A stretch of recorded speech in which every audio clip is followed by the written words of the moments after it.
સૌને નમસ્તે વિદ્યાર્થી મિત્રો, ઓનલાઈન એજ્યુકેશનમાં માતૃછાયાની વધેરે સ્વાગત કરે છે. હવે ધોરણ 10ની અંદર એસિડ, બેઝ અને ક્ષાર વિશે આપણે વાત કરતા હતા.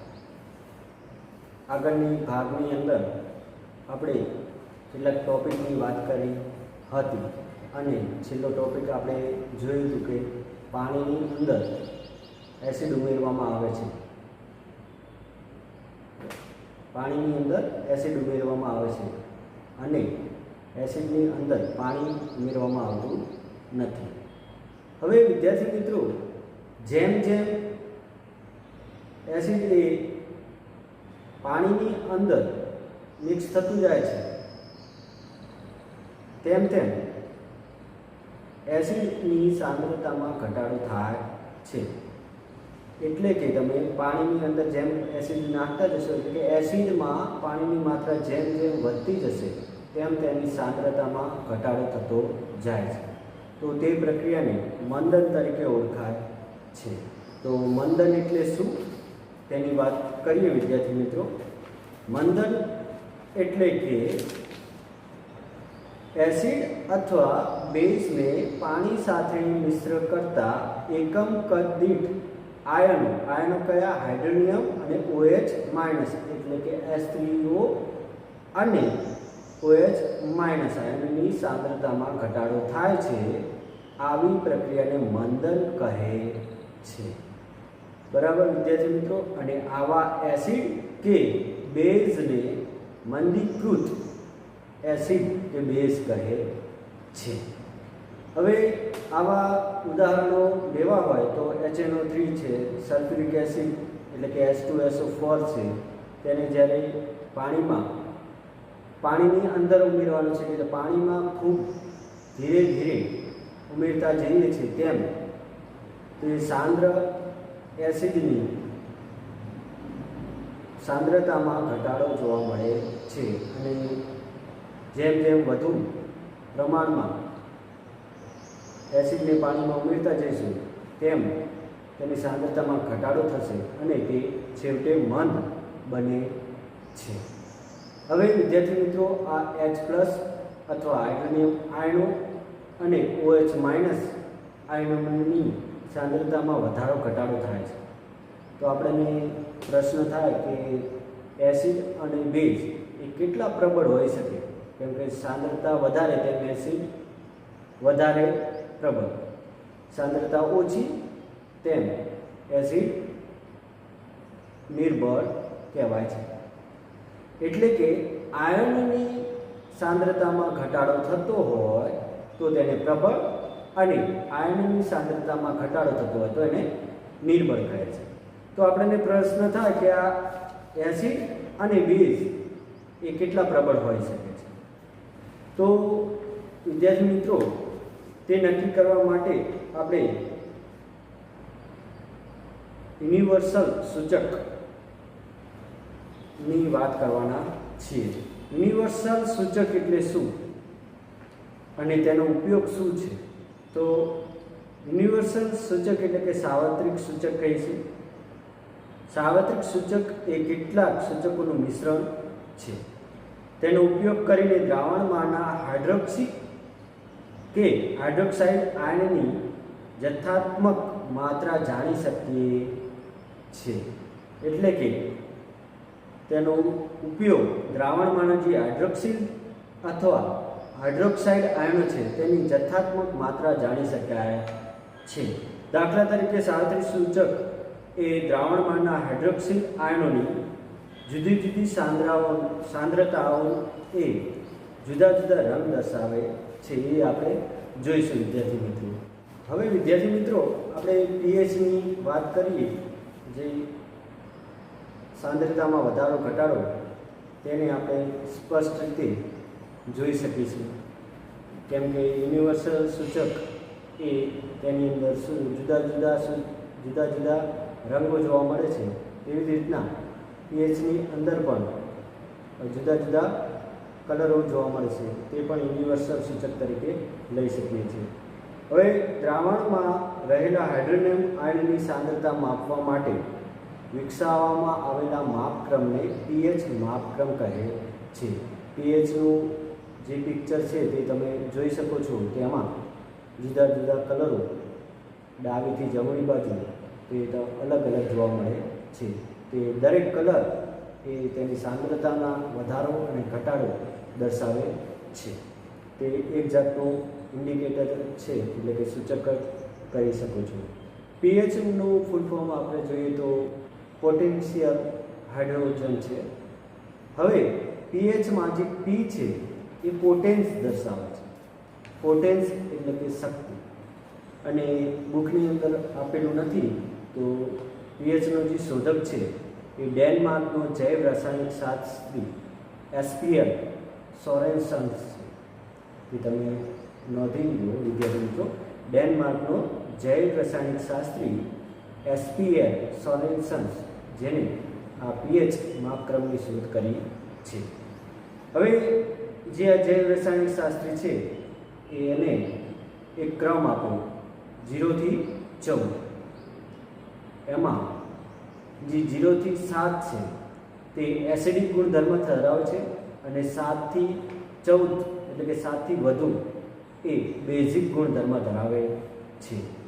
અને 7 એ તટસ્થ પીએચ કહીશું, એટલે કે તટસ્થતાનો ગુણધર્મ ધરાવે છે. પીએચનો ઉપયોગ એ જલીય દ્રાવણમાં જે હાઇડ્રોનિયમ આયનો છે તેની સાંદ્રતા માપવા માટે, જે મુશ્કેલીઓને નિવારવા માટે પીએચનો ઉપયોગ લેવામાં આવે છે. એટલે કે જે હાઇડ્રોનિયમ આયનની સાંદ્રતા માપવા માટે જે મુશ્કેલીઓ પડે છે તેને નિવારવા માટે આપણે પીએચનો ઉપયોગ કરીશું. પીએચની અંદર જે 0 થી 7 છે અને 7 થી 14 છે તેનો મિનિંગ ઘણો છે વિદ્યાર્થી મિત્રો. હવે તમને પિક્ચર દેખાતું હશે, એમાં પીએચનું મૂલ્ય ઘટે એટલે કે તમે 7 થી નીચે આવો છો, 7 થી 0 તરફ જશો એટલે કે 7, 6, 5, 4, 3, 2, 1, 0 પીએચના મૂલ્યમાં ઘટાડો થતો જણાય છે. જ્યારે પીએચનું મૂલ્ય ઘટે છે તો તેમાં H+ની સાંદ્રતા વધતી દેખાય છે. તે તમને પિક્ચરમાં જે આડી લાઈન દર્શાવી છે તેમાં ઉપરનો ભાગ છે એ H+ છે અને નીચેનો ભાગ એ OH- સાંદ્રતાના વધારા ઘટાડાનો સંબંધ દર્શાવે છે. એટલે પીએચનું જે મૂલ્ય છે એ ઘટતું જાય છે, એટલે કે 7 થી 0 તરફ જતું જાય છે. તેમ તમે જુઓ વિદ્યાર્થી મિત્રો, H+ આયનની સાંદ્રતામાં શું થતું જાય છે?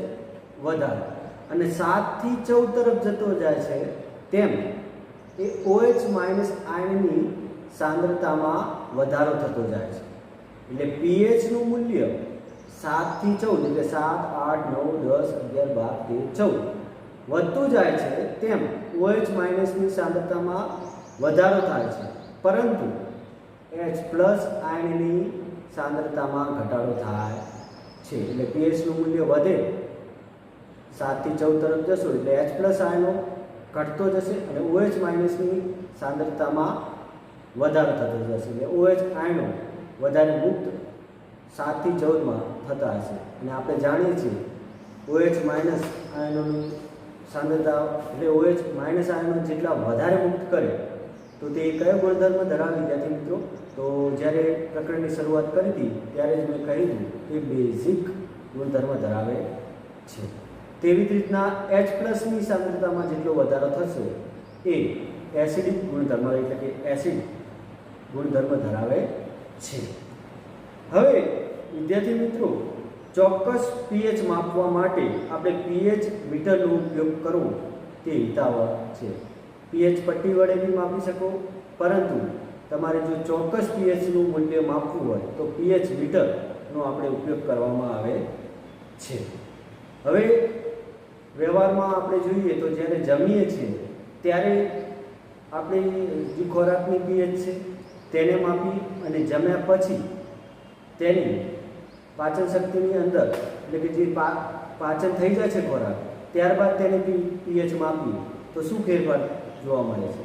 તો વિદ્યાર્થી મિત્રો, જે જમ્યા પહેલાંનો જે ખોરાક છે તેની પીએચ વધારે હોય છે, અને જ્યારે ખોરાક પાચન થઈ જાય છે અને ત્યાર પછી તેની લાળ સ્વરૂપે આપણે પીએચ માપીએ તો તે પીએચ એનો ઘટાડો થતો જાય છે, એટલે કે એસિડિક ગુણધર્મ તે ધરાવે છે. કેમ કે ભોજન પછી તે વિઘટન થાય છે અને વિઘટન થવાથી તેમાં આયનો છૂટા પડે છે, એમાં પીએચની માત્રામાં ઘટાડો થાય છે. તો તમે એ વ્યવહારુ ઉદાહરણ પણ તમે લઈ શકો. હવે વિદ્યાર્થી મિત્રો, અહીંયા પ્રવૃત્તિ આપેલી છે 2.11, એમાં તમને જુદા જુદા દ્રાવણો આપેલા છે અને દ્રાવણોની પીએચની પરખ એ તમારે કરવાની છે.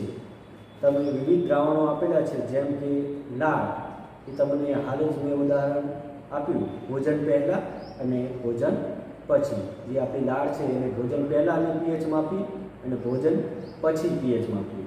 લીંબુનો રસ, રંગહીન વાયુ, જે છે સોડા વોટર, જેને કે ચોથા નંબરમાં છે સોડા વોટર, પાંચમા નંબર છે ગાજરનો રંગ, પછી કોફી, ટમેટાનો રસ, એવા અલગ અલગ તમે પદાર્થો લઈ અને તેની પીએચની નોંધણી કરવાની છે. તો વિદ્યાર્થી મિત્રો, તેની પીએચની નોંધણી જ્યારે કરશો ત્યારે તમને જે પીક દેખાય છે તે પ્રમાણે તમને પીએચ જોવા મળે છે.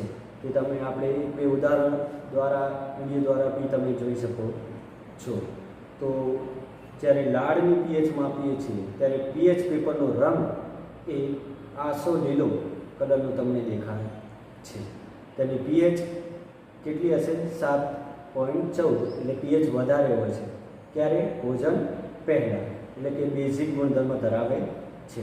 હવે ભોજન પછી જ્યારે લાળની પીએચ માપીએ છીએ ત્યારે તે આછો પીળા કલરનું, એટલે જમણી તરફ આવતું દેખાય છે, એટલે કે તમારી તરફ જે 7થી ઓછું છે એના તરફ આવતું દેખાય છે, એટલે એની પીએચ છે 5.8, એ એસિડિક ગુણધર્મ ધરાવે છે. બીજું છે લીંબુનો રસ. જ્યારે લીંબુના રસમાં પીએચ પેપર નાખીશું ત્યારે ગુલાબી રંગ મળે છે અને તેની પીએચ 2.5 છે. ગુલાબી રંગ ક્યાં હશે? 7થી અંદર, જે 2 અને 3ની વચ્ચે જોવા મળે છે. 2.5 એ 7થી અંદર આવે છે, એટલે એસિડિક ગુણધર્મ. પછી સોડા વોટરની જેની છે એની પીએચ માપીએ તો તે આછા પીળા રંગનો છે, જેની પીએચ 6.0 છે અને તેનું ગુણધર્મ શું ધરાવે છે? એસિડિક. ગાજરનો રસ. જ્યારે ગાજરના રસની અંદર પીએચ પેપર નાખવામાં આવે છે ત્યારે આસો નારંગી રંગનો તમને મળે છે અને તેની પીએચ આશરે 4.0 દર્શાવવામાં આવે છે અને તે કઈ ગુણધર્મ ધરાવશે? વિદ્યાર્થી મિત્રો, એસિડિક. તેવી રીતના ટામેટોનો રસ છે, ઘેરો નારંગી, નળનું પાણી છે એ લીલો, નળનું પાણી છે એ લીલા કલરનો દર્શાવે છે. હવે લીલા કલરનો દર્શાવે છે તો એની પીએચ કેટલી હશે? 7, અને તે તટસ્થ દર્શાવે છે, એટલે કે જે નળનું પાણી છે એ પીવા લાયક છે.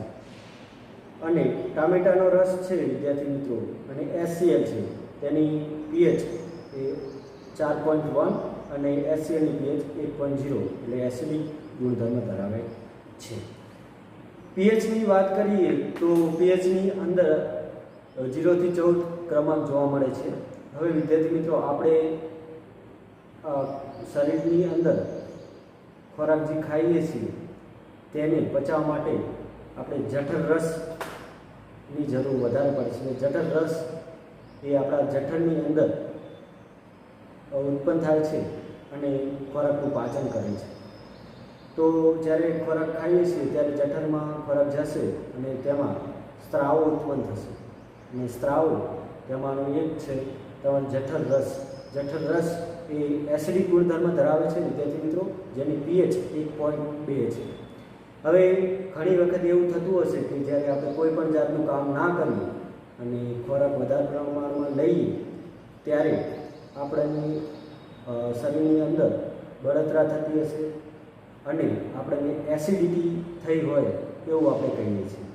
તો તે શું દર્શાવે છે? તો જઠર રસની અંદર એ એસિડિક માત્રા વધી જાય છે, એસિડની માત્રા વધી જાય છે. તો એસિડિટીની જે પ્રોબ્લેમ છે એને નિવારવા માટે આપણે બેઝિક પદાર્થ આપણા શરીરની અંદર લઈશું. બેઝિક પદાર્થથી શું થશે? તો જે ઓછી પીએચ છે એને 1.2 કરતાં બી ઓછી પીએચ એસિડની દર્શાવે છે તો તે પીએચને શું કરશે? વધારે કરશે બેઝિક પદાર્થ ઉમેરવાથી. તો તમે ખાવાના જે સોડા છે તેને તમે લઈ શકો, જેથી ખાવાનો સોડા એ બેઝિક ગુણધર્મ ધરાવે છે, જેથી એ એસિડિક પીએચ છે એને વધારો કરશે અને તમને એસિડિટીનો જે પ્રોબ્લેમ છે એ દૂર થાય છે. બીજું આપેલું છે લીંબુનો રસ. લીંબુનો રસ એ પીએચ પેપરમાં તેની પીએચ 2.2 આપેલી છે, એટલે કે એસિડિક છે. પછી શુદ્ધ પાણી અને રુધિર જેની પીએચ 7 થી 7.4 સુધીની હોઈ શકે છે. પછી છે મિલ્ક ઓફ મેગ્નેશિયા, જેનું અણુસૂત્ર છે OH ટ્વાઇસ, જેની પીએચ છે 10. તો આ કયો ગુણધર્મ ધરાવે છે વિદ્યાર્થી મિત્રો? બેઝિક ગુણધર્મ.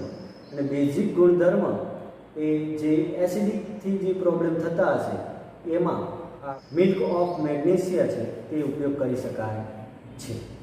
છેલ્લું છે સોડિયમ હાઇડ્રોક્સાઇડ, એટલે કે NaOH નું દ્રાવણ, જેની પીએચ એ 14 દર્શાવે છે, એટલે એ પણ બેઝિક છે તે આપણે જાણીએ છીએ. તો વિદ્યાર્થી મિત્રો, જે એસિડ અને બેઝની પ્રબળતા છે એ કોને આધારિત છે? તમે કહી શકો કે એસિડ અને બેઝની જે સાંદ્રતા છે, જે પ્રબળતા છે એ કોને આધારિત છે? તો તે આયનોને આધારિત છે. આયનો એટલે કયા? H+ અને OH-. H+ આયનો અને OH- આયનની સાંદ્રતા વધારા અને ઘટાડા એ તમારો પ્રબળ એસિડ, પ્રબળ બેઝ, નિર્બળ બેઝની લાક્ષણિકતા દર્શાવે છે. એટલે કે જે પ્રબળ એસિડ અને પ્રબળ બેઝ એ કોના આધારિત છે? જે આયનો રહેલા છે તેને આધારિત છે. આયનોને ડિટેક્ટ કરવા માટે, એટલે કે આયનોને નોંધવા માટે આપણે પીએચ પેપરનો ઉપયોગ કરીએ છીએ.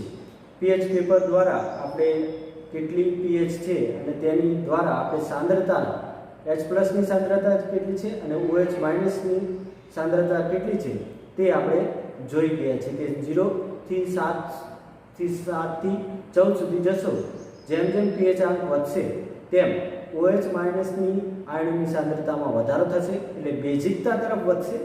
અને 14 થી 7 થી 0 તરફ આવશો તેમ H+ ની સાંદ્રતામાં વધારો થશે. એટલે H+ ની સાંદ્રતામાં વધારો થતો હોય તો એ એસિડિક, એટલે કે એસિડ ગુણધર્મ ધરાવશે અને એસિડિક લાક્ષણિકતા તે દર્શાવે છે. એટલે જેમ આયનની સાંદ્રતા વધારે તેમ તે પ્રબળ અને આયનની સાંદ્રતા ઓછી તેમ તે નિર્બળ. તો વિદ્યાર્થી મિત્રો, પ્રબળ એસિડની વ્યાખ્યા આપવી હોય તો શું આપી શકો તમે? તો પ્રબળ એસિડની વ્યાખ્યા આપી હોય તો જે એસિડ પાણીમાં વધુ માત્રામાં H+ આયનો આપે, બરાબર, H+ આયનની સાંદ્રતા વધારે છે, એટલે કે H+ આયનો વધુ આપે તો તેને પ્રબળ એસિડ કહીશું. તો નિર્બળ એસિડ એટલે શું વિદ્યાર્થી મિત્રો? તો જે એસિડ પાણીમાં ઓછી માત્રામાં H+ આપે તો તેને નિર્બળ એસિડ. હવે તો વિદ્યાર્થી મિત્રો, તમે પ્રબળ એસિડ અને નિર્બળ બેઝની વ્યાખ્યા તમે આપી શકો? પ્રબળ એસિડ અને નિર્બળ એસિડની વાત આપણે કરી કે પ્રબળ એસિડ એ પાણી સાથે H+ ની વધુ માત્રામાં આપશે, નિર્બળ એસિડ એ પાણી સાથે મિક્સ કરવાથી તે H+ ની જે આયનો મુક્ત કરે છે તેની માત્રા ઓછી છે. તો જે પ્રબળ બેઝ અને નિર્બળ બેઝ છે તેની વ્યાખ્યા આપી હોય તો શું આપી શકો? તો પ્રબળ બેઝ એ જે બેઝ પાણીમાં વધુ માત્રામાં OH- આયનો આપે તો તેને પ્રબળ બેઝ. અને નિર્બળ બેઝની વ્યાખ્યા આપી હોય તો કે જે બેઝ પાણીમાં OH- ની ઓછી માત્રામાં આયનો આપતા હોય તો તેને નિર્બળ બેઝ કહીશું. હવે આ થઈ વિદ્યાર્થી મિત્રો, તમે પીએચ દ્વારા પણ નક્કી કરી શકો કે OH- અને H+ ની સાંદ્રતા કેટલી વધુ છે, કેટલી ઓછી છે, કયા પદાર્થની વધુ છે તે પીએચ અંક દ્વારા તમે નક્કી કરી શકો છો. એટલે પીએચનું મહત્વ ખૂબ જ છે. હવે દૈનિક જીવનમાં આપણે પીએચનું મહત્વ તે જોઈએ વિદ્યાર્થી મિત્રો. તો આપણને પહેલો પ્રશ્ન પાઠ્યપુસ્તકમાં પૂછવામાં આવે છે, શું વનસ્પતિઓ અને પ્રાણીઓ પીએચ પ્રત્યે સંવેદનશીલ હોય છે? તો હા વિદ્યાર્થી મિત્રો, વનસ્પતિઓ અને પ્રાણીઓ પીએચ પ્રત્યે સંવેદનશીલ હોય છે. કેમ હોય છે? તો કે સજીવનું જે અસ્તિત્વ ટકાવી રાખવા માટે આપણે દેહધાર્મિક ક્રિયાઓ માટે પીએચનું મૂલ્ય 7 થી 7.8ની વચ્ચે, એટલે 7 થી 7.8ની પીએચ મર્યાદામાં હોય તો તે યોગ્ય છે. એટલે દેહધાર્મિક ક્રિયા માટે આટલું પીએચ હોવું જોઈએ. જો વિદ્યાર્થી મિત્રો પીએચમાં ફેરફાર થશે તો આપણી જૈવિક પ્રક્રિયાઓમાં પણ ફેરફાર થશે. સામાન્ય પાણીની પીએચ એ લગભગ 7.0 હોય છે, જ્યારે વરસાદી પાણીની પીએચ એ 5.6ની આસપાસ હોય છે. હવે 5.6ની આસપાસ હોય એટલે કે તે એસિડિક ધરાવે છે. હવે જે 5.6 કરતાં પણ પીએચ ઓછી છે તો તે વિદ્યાર્થી મિત્રો તે વરસાદ એ એસિડ વરસાદ કહે છે.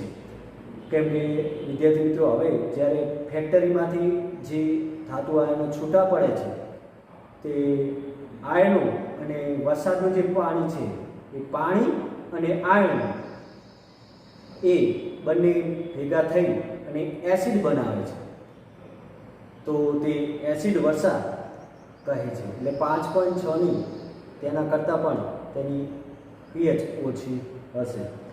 હવે જે આ એસિડ વરસાદનું પાણી છે એ નદી કે તળાવ કે સમુદ્રમાં જશે તો વિદ્યાર્થી મિત્રો તે નદી, તળાવ અને સમુદ્રની પીએચમાં શું કરશે વિદ્યાર્થી મિત્રો?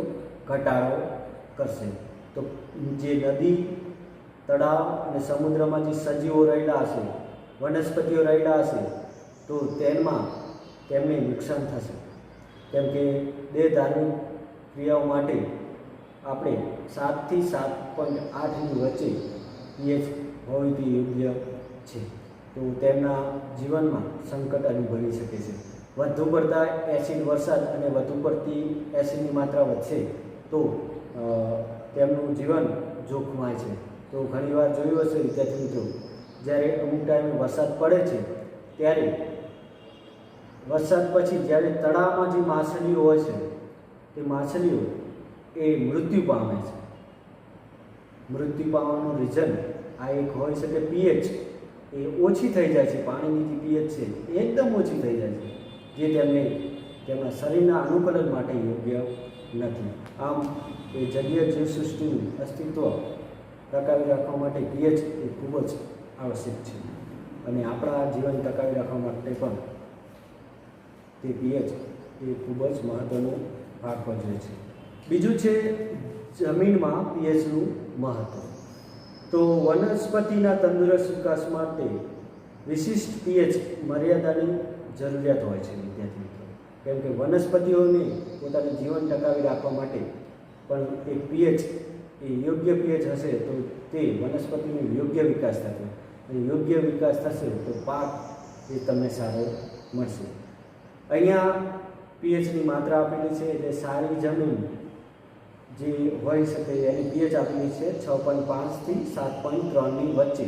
એ જમીન એટલી પીએચ ધરાવશે તેવી જમીનની અંદર જે વનસ્પતિઓ આપણે ઉગાડીશું તો તે વધારે ફૂલશે, એટલે કે વધારે તે સારી રીતના પોતાનું અસ્તિત્વ ટકાવી રાખશે અને તે વધારે પ્રમાણમાં પાક ઉત્પન્ન કરશે.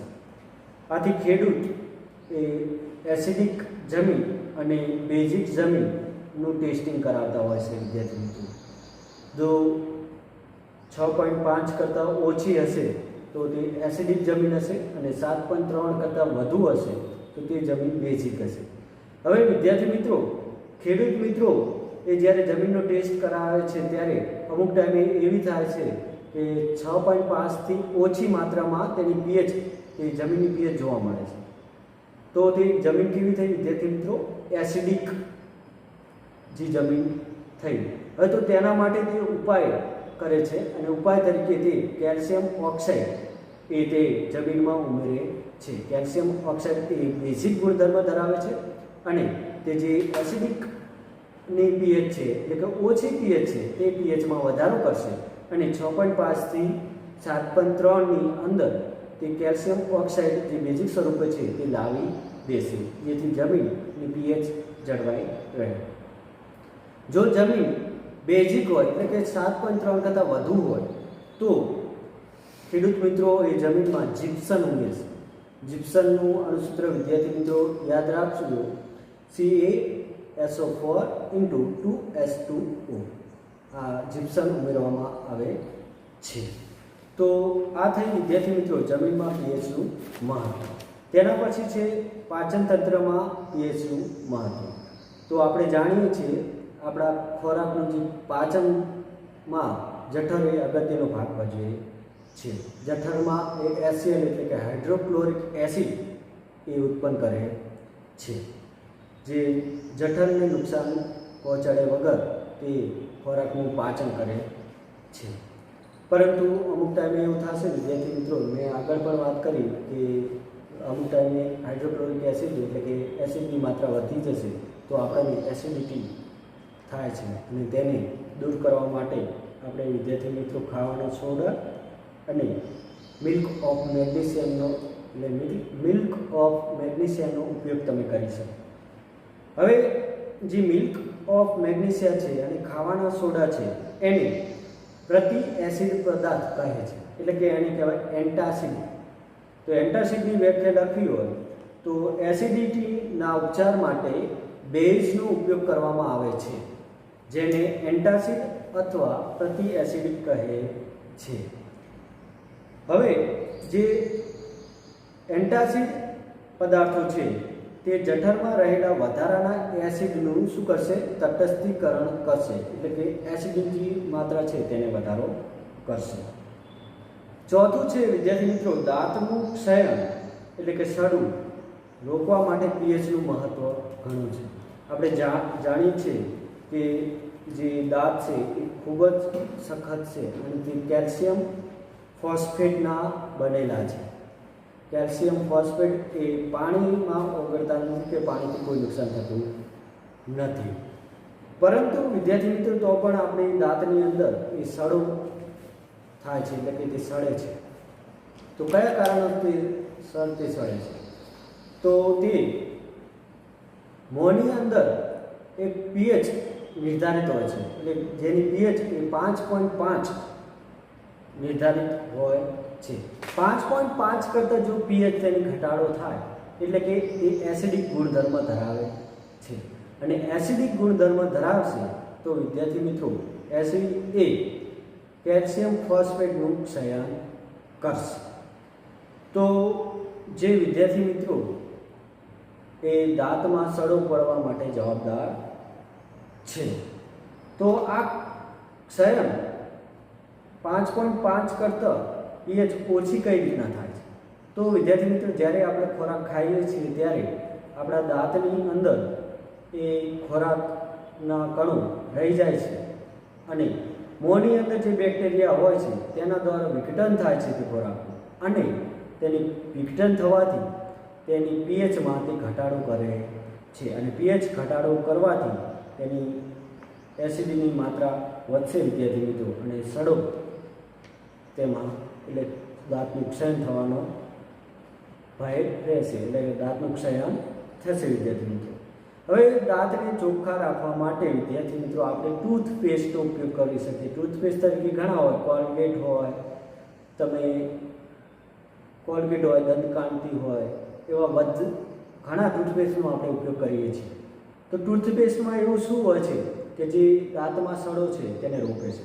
તો ટૂથપેસ્ટ એ બેઝિક ગુણધર્મ ધરાવે છે જે વધારાના એસિડને તટસ્થ કરશે, એટલે કે જે વધારો જે પીએચની માત્રામાં ઘટાડો થયો છે તેને વધારે છે, અને જે એસિડ વધારે પ્રમાણમાં જે આવી ગયું છે તેને તટસ્થ કરશે, એટલે 5.5ની સમકક્ષ તે લાવી શકશે. આમ દાંતનો સડો ના થાય તેના માટે આપણે રાત્રિ દરમિયાન એ ટૂથપેસ્ટ વડે બ્રશ કરતા હોઈએ છીએ. તો વિદ્યાર્થી મિત્રો રાતની દરમિયાન કેમ કરીએ છીએ? કેમ કે આખી રાતની દરમિયાન આપણે ટૂથપેસ્ટનો ઉપયોગ કરવો તે યોગ્ય છે. છેલ્લું છે વિદ્યાર્થી મિત્રો મધમાખીના ડંખની અસરના ઉપચાર. હવે જે મધમાખી જ્યારે આપણને ડંખ મારે છે ત્યારે વિદ્યાર્થી મિત્રો આપણે હાથની ઉપર સોજા આવે છે અને દર્દ થાય છે. તો જે ડંખની અંદર એવું તે શું હોય છે તે આપણા શરીરની અંદર સોજા આવે છે અને દર્દ થાય છે.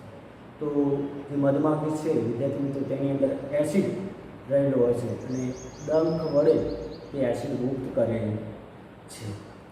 તો આ જે ડંખ છે એ મિથેનોઇક એસિડ તે મુક્ત કરશે.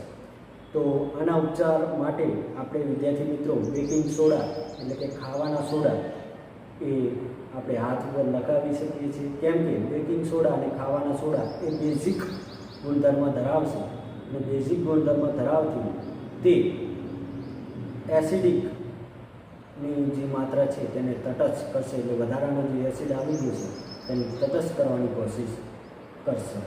બીજું એક ઉદાહરણ છે વિદ્યાર્થી મિત્રો લાલ કીડી, જે પાઠ્યપુસ્તકમાં આપેલો નથી પણ લાલ કીડી એ ફોર્મિક એસિડ ઉત્પન્ન કરે છે અને જે કાઢવાથી આપણને ખૂબ જ દર્દ થાય છે. તેના માટે પણ આપણે આવા બેઝિક પદાર્થોનો ઉપયોગ કરી અને તેને નિવારી શકીએ છીએ. આ ઉપરાંત વધુ એક ઉદાહરણ આપેલું છે પોવચ નામની એક તૃણીય વનસ્પતિના પાંદડાના ડંખ મારતા. જે તૃણીય વનસ્પતિ છે વિદ્યાર્થી મિત્રો તેનું ડંખમાં મિથેનોઇક એસિડ રહેલું હોય છે. જો આપણે તેનો ડંખ આપણા હાથ ઉપર લાગે તો તેમાં સોજા આવી શકે છે, દર્દ થઈ શકે છે. કેમ કે તેમાં એસિડ રહેલું હોય છે એટલે કે તેની pH એ ઓછી હશે 5.5 કરતાં. આથી તે સ્પર્શથી દાહક, ખૂબ જ દાહક જેવો દર્દ અનુભવે થાય છે આપણે. તો તેના માટે પણ આવા બેઝિક પદાર્થોનો ઉપયોગ આપણે કરી શકીએ છીએ. તો વિદ્યાર્થી મિત્રો આ ભાગની અંદર બસ આટલું. હવે થોડા પ્રશ્નો મૂકું છું, તેના જવાબ મને આપશો. Thank you.